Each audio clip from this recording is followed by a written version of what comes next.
লাইফস্টাইলে তোমাদের সবাইকে স্বাগত। আশা করি তোমরা ভালো আছো, সুস্থ আছো, আর আমরা খুব খুব খুব ভালো আছি। সবাইকে জানাই শুভ নববর্ষের আন্তরিক প্রীতি ও শুভেচ্ছা।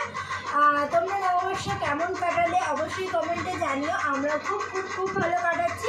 মামামের সঙ্গে প্রথম বছর নববর্ষ, কিন্তু একটু মন খারাপ, কারণ অনি আজকে বাড়ি নেই, যেটা থাকার কথা ছিল কিন্তু থাকতে পারলো না, তো সেই জন্য একটু মন খারাপ। কিন্তু বাদ বাকি এমনিই সব ঠিক আছে, কারণ বাপের বাড়ি আছি, মাসির বাড়ি গিয়েছিলাম, বোন বাড়িতে এসেছে, তো সেই সব নিয়ে আমি ঠিকই আছি।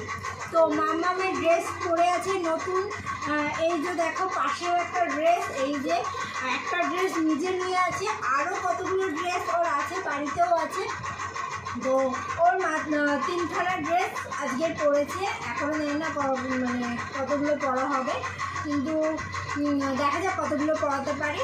তো তোমাদের কেমন নববর্ষ কাটলো সেটা কিন্তু অবশ্যই কমেন্টে জানিও। আর এই দেখো আমার মামামকে কেমন লাগছে, তোমরা সবাই কিন্তু কমেন্টে বলো আমার মামামকে কেমন লাগছে। মামাম হাই করে দাও।